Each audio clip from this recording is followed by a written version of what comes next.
अध्याय 3, ठीक है।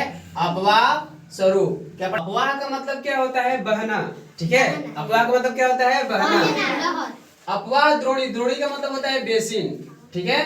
एक नदी तंत्र द्वारा जिस क्षेत्र से प्रवाहित होता है उसे अपवाह द्रोणी कहते हैं। अपवाह द्रोणी का मतलब ये होता है, उसी को हम लोग बोलते हैं बेसिन।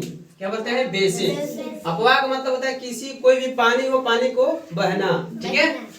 सबसे पहले हम लोग पढ़ेंगे आखिर जो पानी बहता है नदी के ही पानी बहेगा, ठीक है। तो सबसे पहले हम लोग पढ़ेंगे हिमालय की नदियां। क्या पढ़ेंगे सबसे पहले? हिमालय की नदियां। हिमालय की अधिकांश नदियां 12मासी हैं। हिमालय की अधिकांश नदियां 12मासी हैं। 12मासी का मतलब ये होता है, 12मासी मतलब सालों भर उसमें क्या रहता है जी? पानी, ठीक है। इसमें सालों भर पानी रहता है। सालों भर क्या रहता है? पानी। यानी कहने का अर्थ यह है कि हिमालय की नदियां क्यों सालों भर पानी रहता है? क्योंकि हमेशा वहाँ हिमालय से हिम जो है पिघलते रहता है, ठीक है। इसलिए हमेशा वहाँ पे क्या रहता है जी? उस नदी में क्या रहता है? पानी। जैसे, ठीक है, ब्रह्मपुत्र, गंगा, ठीक है। समझ वाली बात? Very good. इसके बाद सबसे पहले पढ़ेंगे अपवाह, यानी विश्व की सबसे बड़ी अपवाह बेसिन अमेजन नदी की है। किस नदी की है? अमेजन नदी की है, ठीक है। विश्व की सबसे बड़ी अपवाह बेसिन कौन है जी? अमेजन। कौन नदी? अमेजन, ठीक है। विश्व की सबसे बड़ी है, भारत की नहीं, विश्व की सबसे बड़ी अपवाह बेसिन कौन है जी? अमेजन। यानी सबसे ज्यादा अधिक मात्रा में पानी किस नदी में बहता है जी? अमेजन नदी में। अगर विश्व की सबसे लंबी नदी कहा जाए तो नील नदी। लेकिन अपवाह के बारे में बात करेगा। अपवाह का मतलब सबसे अधिक पानी किस नदी में बहता है? अमेजन। अब बात आती है भारत की सबसे बड़ी अपवाह बेसिन कौन कहलाएगा? तो ब्रह्मपुत्र नदी। सबसे अगर अधिक पानी बहता है किसे बहता है? ब्रह्मपुत्र नदी, ठीक है। अगर भारत की सबसे चौड़ी नदी किसको बोलते हैं? ब्रह्मपुत्र नदी, ठीक है। और लंबी नदी कौन है? गंगा। अब इसके बाद आते हैं प्रायद्वीपीय नदियां। सबसे पहले बताइए सर, प्रायद्वीपीय किसको बोलेंगे? ठीक है, प्रायद्वीपीय किसको बोलेंगे? प्रायद्वीपीय बोलते हैं जो तीनों तरफ से पानी से घिरा हुआ, ठीक है। जो तीनों तरफ से क्या हो जी? पानी से घिरा हुआ। जैसे देखिए ये हमारा भारत है, ठीक है, जरूर है, भारत है। हाँ। इधर पूरा ये तीनों तरफ से समुद्र से घिरा हुआ है, घिरा हुआ है। हाँ। इधर क्या है जी? यहाँ गुजरात है, यहाँ राजस्थान है, यहाँ खंभात की खाड़ी है, ठीक है। यहाँ क्या है? खंभात की खाड़ी, यहाँ बंगाल की खाड़ी, यहाँ हिंद महासागर, ठीक है। और ऊपर में क्या है जी? हिमालय। ऊपर में क्या है? हिमालय। यानी तीन तरफ से, ठीक है, तीनों तरफ से अगर समुद्र से जो कोई घिरा हो रहता है उसको हम लोग क्या बोलते हैं? प्रायद्वीपीय। क्या बोलते हैं? प्रायद्वीपीय।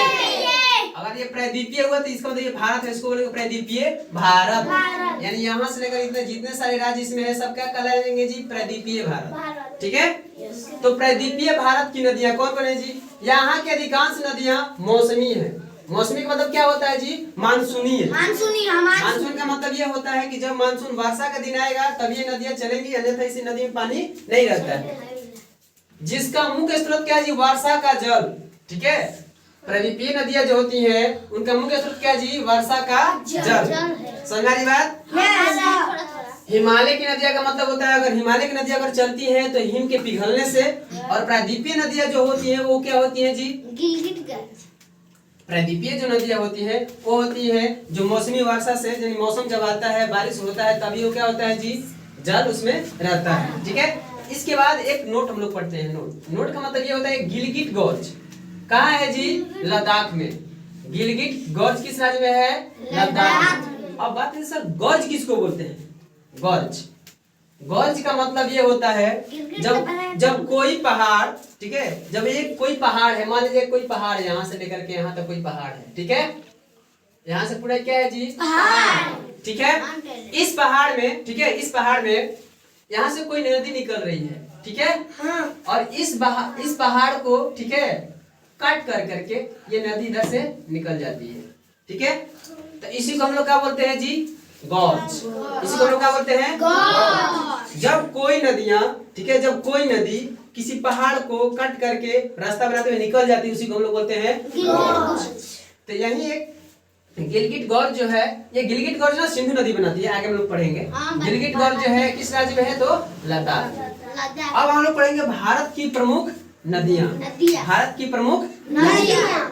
भारत की प्रमुख नदी कौन कौन है जी? सिंधु नदी। सबसे पहले हम लोग पढ़ेंगे सिंधु नदी। और भी सारी नदी है, लेकिन सबसे पहले क्या पढ़ेंगे हम लोग? सिंधु नदी। ठीक है। सिंधु नदी तिब्बत के मानसरोवर झील से निकलकर दक्षिण पश्चिम में बहती हुई भारत में जम्मू कश्मीर के लद्दाख जिले में प्रवेश करती है।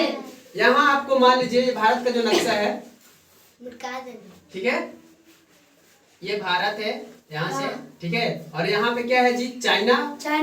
और यहीं पे क्या है? तिब्बत। ठीक है। तिब्बत के ही निकट मानसरोवर झील से निकलकर, ठीक है, और यहाँ पे हमारा क्या है जी? जम्मू कश्मीर। ठीक है। तो यहाँ तिब्बत या मान लीजिए चाइना हुआ, ये चाइना के निकट तिब्बत है। तिब्बत अभी किसके कब्जे में है? चाइना के। तो यहाँ तिब्बत के निकट, ठीक है, मानसरोवर झील से निकलकर कहाँ प्रवेश करती है? जम्मू कश्मीर में। ठीक है। सिंधु नदी तिब्बत के मानसरोवर झील से निकल करके, ठीक है, तिब्बत के निकट है मानसरोवर झील, वहां से निकल के कहाँ प्रवेश करती है? तो सिंधु नदी प्रवेश करती है जम्मू कश्मीर में, जम्मू कश्मीर के लद्दाख जिले में। ठीक है। पहले क्या था? लद्दाख एक जिला था, अभी तो केंद्र शासित प्रदेश है। पहले एक लद्दाख क्या था? जिला था। ठीक है। तो सिंधु नदी मानसरोवर तिब्बत के मानसरोवर झील से निकल करके, ठीक है, जम्मू कश्मीर के लद्दाख जिले में प्रवेश करती है। ठीक है। अब देखिए, सिंधु नदी का प्रवाह क्षेत्र लगभग 250 वर्ग किलोमीटर है। ठीक है। उसका जो एरिया है, जो क्षेत्रफल है किसका? सिंधु नदी का जो प्रवाह क्षेत्र, कितना दूरी तक वो, कितना क्षेत्रफल में वो बहता है, वो जो बहता है कितना? 250 वर्ग किलोमीटर। ठीक है। इसके बाद पढ़ेंगे लद्दाख सिंधु नदी, ठीक है, लद्दाख में है ना, ठीक है, लद्दाख में, ठीक है, सिंधु नदी गॉर्ज का निर्माण करती है। इससे पहले बताया है, ठीक है, जिसे गिलगिट गॉर्ज कहते हैं। कौन गॉर्ज? गिलगिट गॉर्ज। ठीक है। लद्दाख में कहा? लद्दाख में सिंधु नदी गॉर्ज का निर्माण करती है, जिसे गिलगिट गॉर्ज कहते हैं। आपसे अगर कोई पूछेगा कि गिलगिट गॉर्ज किस राज्य में है? लद्दाख। अब हम पढ़ेंगे सिंधु की सहायक नदियां। क्या जी? सिंधु की सहायक नदियां। सिंधु की सहायक नदी, अगर मान लीजिए कोई नदी है सिंधु नदी की, जैसे सतलज है, तो हम ये नहीं सब कह सकते हैं कि सर सतलज की सहायक नदी है सिंधु। नहीं। ठीक है। क्योंकि सतलज, ब्यास, रावी, चिनाब और झेलम, ये सारी जो नदियां हैं, ठीक है, ये सिंधु से छोटी नदियां हैं। ठीक है। ये सारी नदियां जो है सिंधु में जाकर के मिल जाती हैं। ठीक है। आप सुने होंगे नाम 5 नदियों की भूमि पंजाब, सुने हैं? ये सारे नदी पंजाब से होकर के लगभग गुजरते जाती हैं। उसे अगर नदियों की सबसे ज्यादा भूमि वहीं पे और उपज भी सबसे ज्यादा पंजाब में ही होता है। ठीक है।